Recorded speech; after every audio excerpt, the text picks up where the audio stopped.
Bien, muy buenas noches, bienvenidos a todos los participantes. Hoy, viernes 22 de julio, vamos a hablar sobre los permanentes cambios a la política laboral. Como ustedes saben, se encuentra en debate parlamentario una nueva modificación a las normas laborales bajo la idea de restituir derechos. Y ahora lo que queremos saber, analizar y profundizar el tema para entender en qué consisten, qué efectos pueden tener, cómo benefician o perjudican a los inversionistas, a la economía, se reactivará esta, cómo afecta o beneficia a los trabajadores y qué impacto tiene a los que quieren trabajar y no encuentran empleo. El doctor Pablo Carrasco es abogado también, socio y director de su bufete de abogados Carrasco y compañía, es asesor de la Confederación de Empresarios Privados de Bolivia.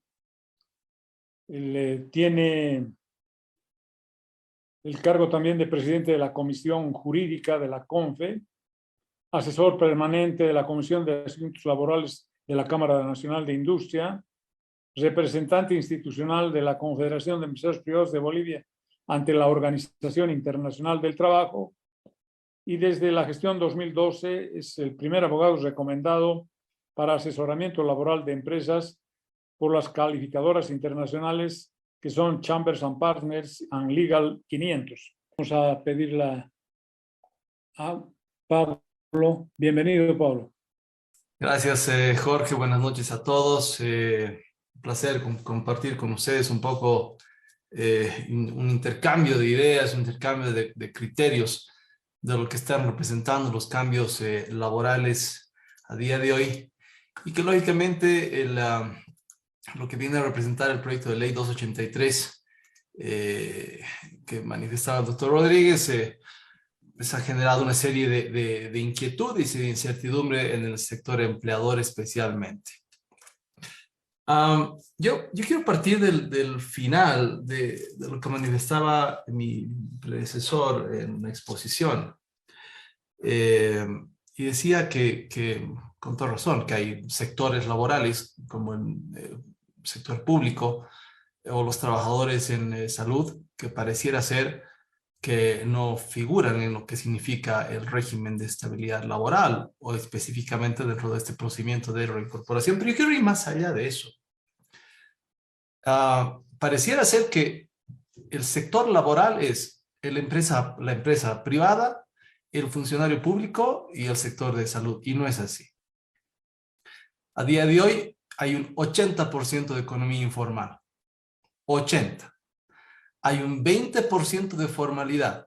Y eso para hablar de números grandes, no vamos a ser más exitistas y más allá del 80%, que es altamente probable que a día de hoy la informalidad en nuestro país esté por encima del 80%. Pero en números redondos, 80-20. Dentro de ese 20% a su vez, el 20% pertenece a la administración pública. El 80% pertenece al sector privado. Con lo cual, al margen de que la economía formal representa un porcentaje mínimo a los efectos de nuestro país, en lo que significa además las condiciones laborales legales adecuadas, el 80% de esa gente está regulada para el sector privado. Entonces, pareciera ser que las políticas públicas de orden laboral definitivamente no apuestan por ver que la población en general tenga un nivel de protección adecuado, lo que significa el trabajo decente, que la OIT lo habla tantas veces, ¿no? Sino tenemos que seguir incidiendo en que ese 20% de la economía formal, que a su vez está representado en un 80% por el sector privado, deba continuar exponiéndose a las medidas de orden laboral que se han ido generando durante todos estos años. Ha habido una equivocada idea desde el año 2006 que se nos ha vendido, ¿no? Y era que el famoso decreto 28699 había repuesto lo que la ley de trabajo decía. Y eso no es así. Y todo parte de una errónea percepción en cuanto al tema, ¿no? Cuando uno ve lo que la ley de trabajo dice, y uno revise estrictamente lo que era el artículo 12, que a día de hoy lo han declarado inconstitucional, esa ley del año 39 ya preveía algunos como causales de desvinculación la sola comunicación del empleador hacia el trabajador con un preaviso de 90 días de anticipación. Y aparte el artículo 16 de la ley lógicamente ha previsto causales justificadas de despido.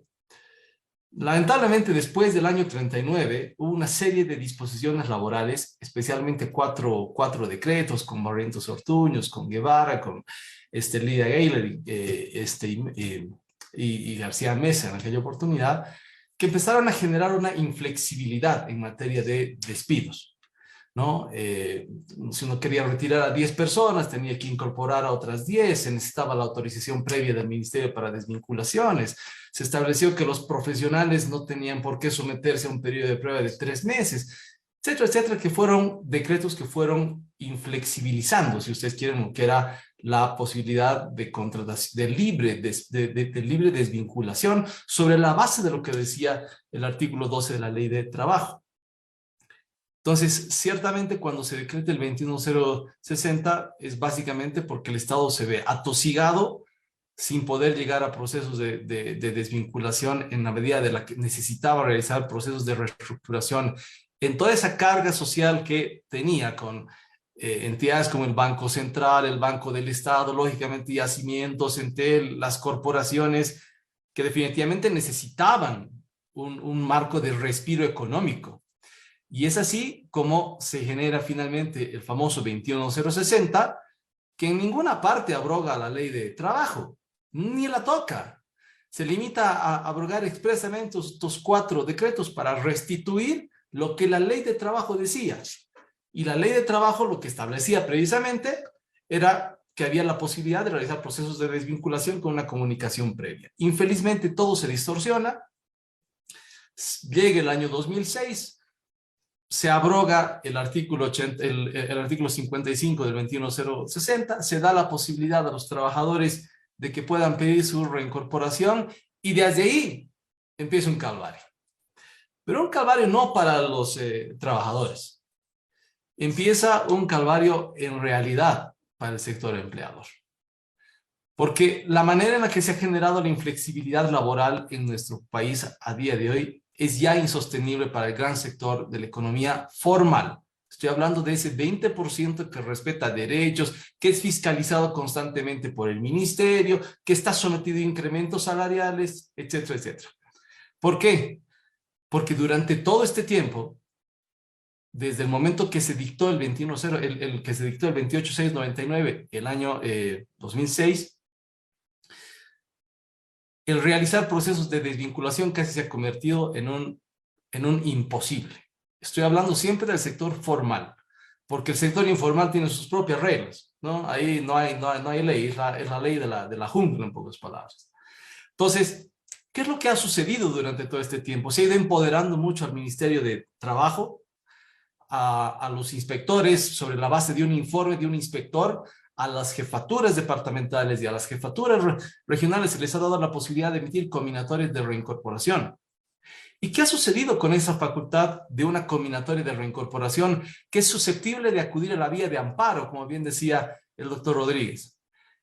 Es que el propio ministerio no se da el trabajo, para empezar, de poder revisar adecuadamente el tipo de combinatorias que empezaba a emitir y las empezó a sacar como volantes, ¿no? Era reincorporación a la empresa A porque por vulneración de fuero sindical, y cuando uno revisaba no era ni dirigente sindical, no se trataba ni de la misma empresa. ¿Por qué?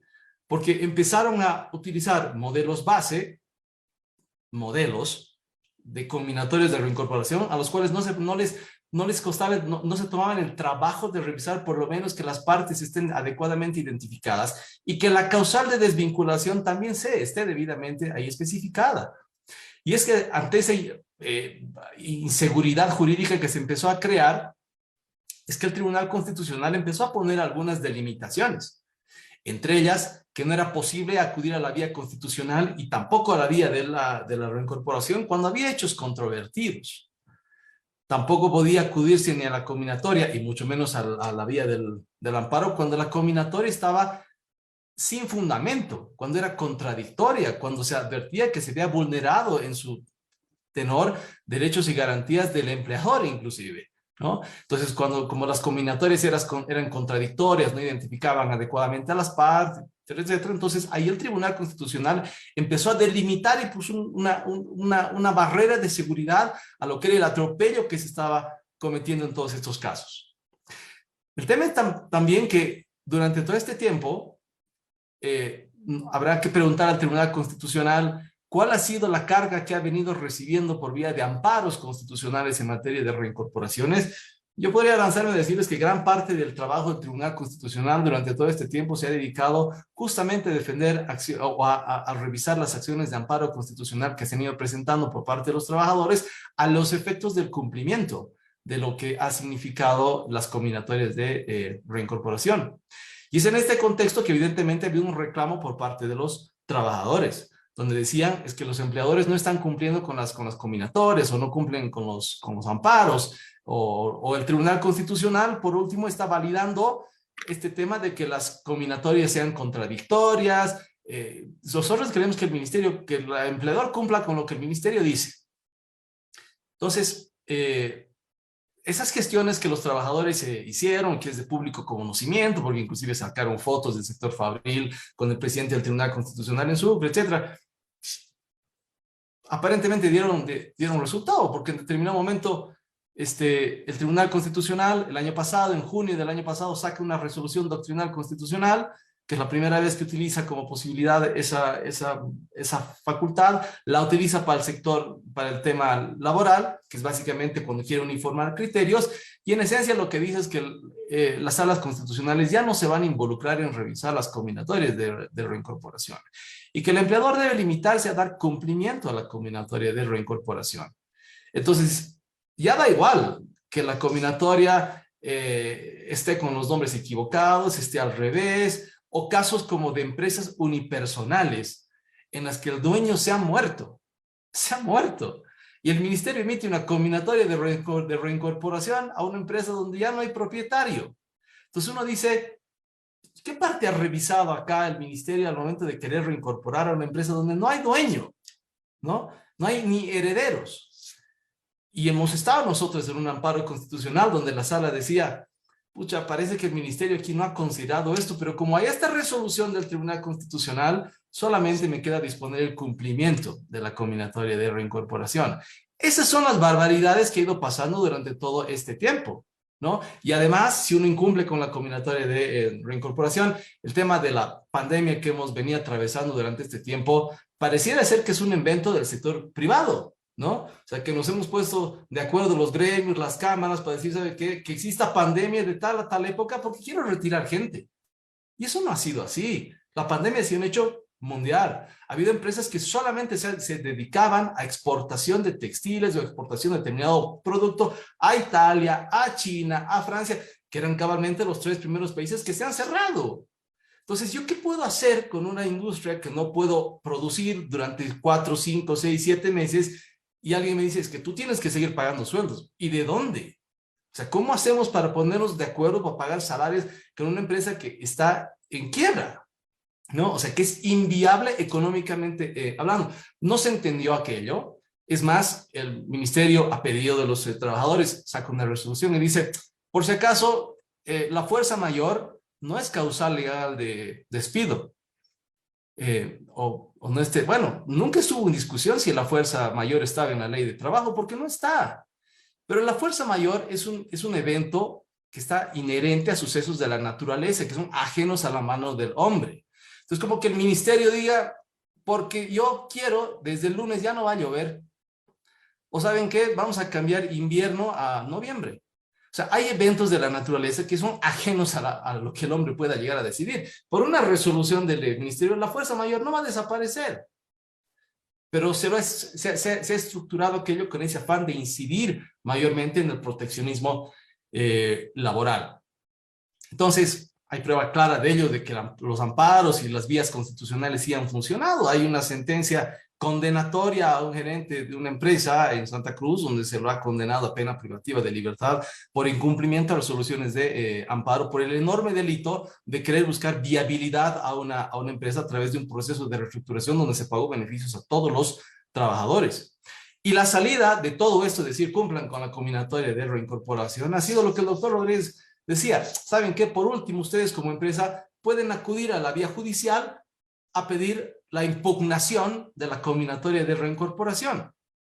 Claro, el tema es tan fácil decir vayan a la vía judicial a pedir, a demandar la impugnación de la combinatoria de reincorporación, que, ojo, más allá de que el Tribunal Constitucional y el Tribunal Supremo ya han establecido que el juez de trabajo sí tiene competencia para conocer una demanda de un empleador respecto de una combinatoria de reincorporación, por tanto, respecto de una autoridad administrativa, y no porque lo haya establecido el Código Procesal del Trabajo, sino han establecido aquello porque, claro, tanto el decreto 28699 como el 495 han determinado que la impugnación judicial es una vía rápida, es una vía válida.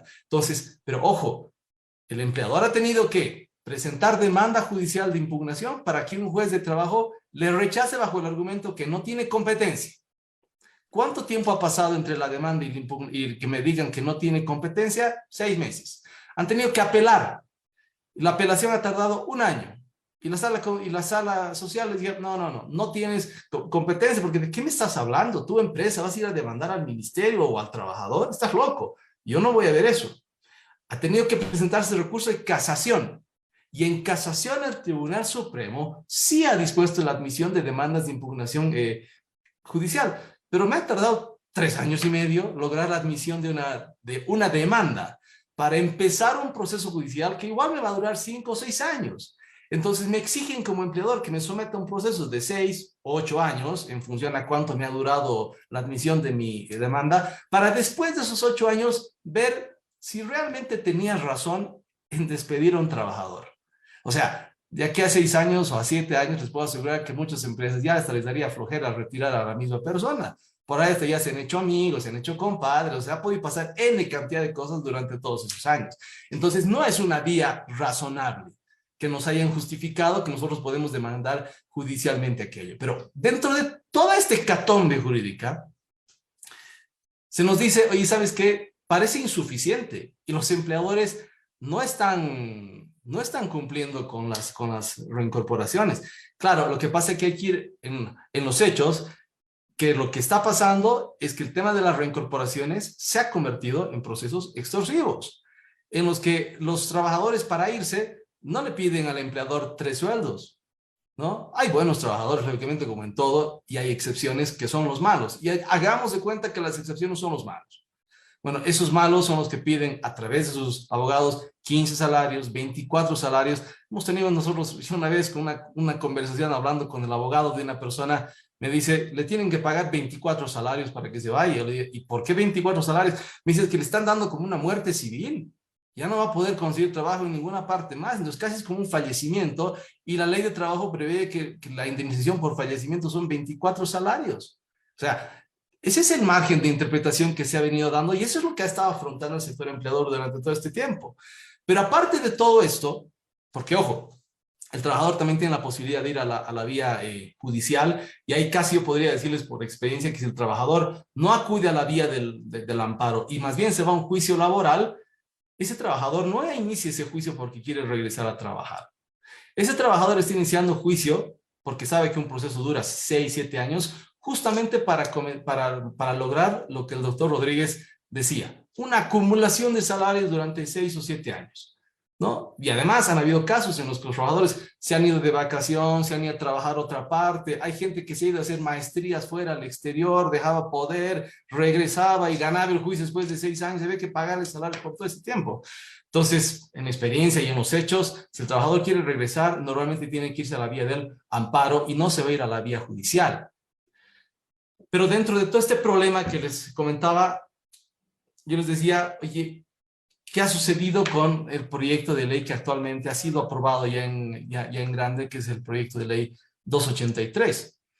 Realmente no ha cambiado nada en cuanto al fondo, porque básicamente ha formalizado lo que ya había establecido el Tribunal Constitucional. Por ejemplo, el plazo de los 3 meses para acudir al Ministerio de Trabajo para pedir las reincorporaciones no está en la ley, pero el Tribunal Constitucional tiene múltiples sentencias donde ha establecido aquello.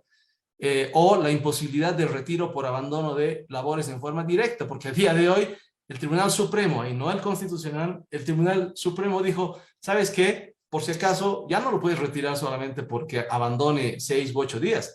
Después de esos 6 u 8 días tienes que hacerle un proceso interno.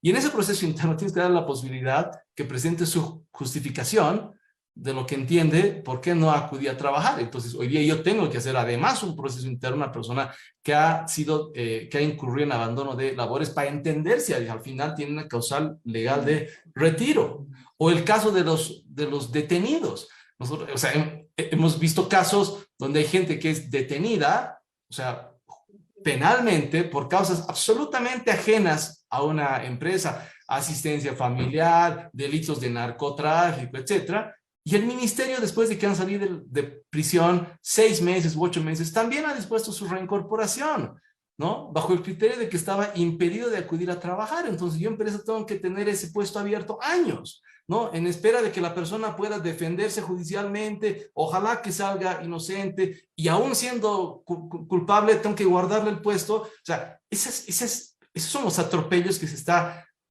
viendo a día de hoy con toda la actividad administrativa que se está generando por parte de nuestras autoridades laborales en la vía administrativa. Pero no solamente eso. El Tribunal Supremo en febrero de este año emitió un acuerdo de sala plena. No es sentencia, es un acuerdo de sala plena, donde lo que determinó fue que el Tribunal Supremo ya no va a velar, ya no va a revisar demandas contenciosas administrativas. Vale decir, uno cuando planteaba revocatoria, jerárquico, luego tenía la posibilidad de plantear demandas contenciosas administrativas, pero ante la presión, lógicamente, de los trabajadores que insisten en que los empleadores hacen todo para defenderse. Hoy día el Tribunal Supremo ha dicho que no va a admitir demandas contenciosas administrativas en contra de las resoluciones del Ministerio de Trabajo que sean vinculadas a reincorporación, con lo cual se ha cortado, se ha sesgado, se ha violentado el derecho que tenía todo empleador de poder acudir al control jurisdiccional de los actos administrativos, que no es un invento del sector empleador, está escrito en el Código de Procedimiento Civil. De hecho, es lo único que queda vigente dentro del Código de Procedimiento Civil, lo que son las demandas contenciosas administrativas en contra de actos administrativos del Estado. Bueno, hoy día también se ha limitado aquello y se ha dicho que el empleador no puede acudir por esa vía. Entonces, no conformes con todo esto, lo que nos dicen ahora es, ojo, con este proyecto de ley, olvídate, como decía el doctor Rodríguez, olvídate de la revocatoria, jerárquico, tienes una sola vía. Y tú puedes plantear como empleador un recurso de reclamación que el único que va a resolver es la ministra o el ministro de Trabajo de turno que eventualmente pueda corresponder. Y si ese ministro que normalmente te va a rechazar aquello, porque ojo, yo me acuerdo haber acudido a una reunión donde uno ingresaba a la página web del ministerio y el ministro decía, en nuestra página web está la información sobre reincorporaciones, y decía, 99% de casos de reincorporación fueron a favor de los trabajadores. Uno dice, bueno, primero, ¿quién es el 1%? Porque quedaba claro que el 99% del sector empleador en este país estaba loco para retirar gente, o sea, todos estaban mal. El 1% eran empresas del Estado, ¿no? Instituciones que están vinculadas al Estado, yacimientos, ellos sí tenían razón. Pues es más, había que pedirle la receta para que ese 99% tenga algún margen de justificación para retirar gente. Entonces, en ese escenario, ¿cuál es el nivel de credibilidad que tenemos que mañana la ministra o el ministro va a actuar con imparcialidad en este tema? Debemos ser claros que seguramente gran parte, por no decir el 99% mismo, que se publicitaba en la página web del ministerio, no es un invento de quien habla, seguirán siendo dispuestas las reincorporaciones y todos los empleadores estaremos mal cuando significa una política de desvinculación. Bueno, entonces, si esa resolución se emite, pues el trabajador tiene 10 días para poder acudir a la vía judicial a efectos de solicitar una serie de medidas en contra del empleador, entre ellos el mandamiento de apremio. Pero además, y ya voy a empezar a concluir, en las disposiciones transitorias, ¿no?, se prevé que se reserva, también se le respeta el derecho de poder acudir a la vía constitucional. O sea, puede seguir haciéndolo del amparo o puede acudir a la vía judicial para sacarme un apremio. ¿Cuál es la diferencia? que el apremio en la vía laboral ante juez de trabajo tiene carácter coercitivo, o sea, es para obligarme a cumplir algo. En la vía penal, a través de un incumplimiento de resoluciones de amparo, tiene un carácter condenatorio, ¿vale? Si es una pena privativa de libertad. Cierro con algo. Todo este problema que les he comentado parte de un acto administrativo. Ese acto administrativo es la combinatoria de reincorporación, con la cual no es que esté en contra, porque ciertamente el ministerio y cualquier autoridad laboral debe cumplir con una función que es valorar y evaluar las causales justificadas o no de despido. Pero el tema es que esa combinatoria de reincorporación es un acto tan trascendental a día de hoy que es emitido por jefaturas departamentales o por jefaturas regionales en función a informes de inspectores de trabajo. Y es ahí donde yo quiero llegar. Se ha peleado tanto y se ha discutido tanto sobre la necesidad de cambiar la justicia en general. Hay una escuela de jueces, ¿no?, para capacitarlos y no sé qué. La pregunta es, ¿y en los inspectores de trabajo hay una escuela? ¿Se los ha capacitado? ¿Hay una especie de preselección de candidatos para saber qué experiencia tiene, si son profesionales en derecho o cuál es la especialidad que ellos tienen? No ocurre aquello. Nosotros hemos tenido la oportunidad, digo nosotros, porque no solamente yo, sino varios abogados, de participar en audiencias a nivel nacional, y la verdad es una pobreza franciscana, no hay otra forma de poder decirlo, lo que uno tiene que ir a afrontar al momento de ir a una audiencia del ministerio. Bueno, esos funcionarios que tienen semejante nivel de responsabilidad a día de hoy son los que eventualmente pueden, con su acto administrativo, determinar que una persona vaya presa a través de una condenatoria penal, de una vía condenatoria penal, o a través de una medida coercitiva a través de la judicatura laboral. Con lo cual, ciertamente hay un problema estructural que, más allá de seguir incidiendo con medidas en contra de esa economía formal que está padeciendo y que está sobreviviendo todo este tiempo para poder seguir adelante, siguen incidiendo con medidas de esta naturaleza, cuando hay otro tipo de elementos que deben llegar a ser considerados en función a todo lo que les he comentado. Muchas gracias, estimado Jorge.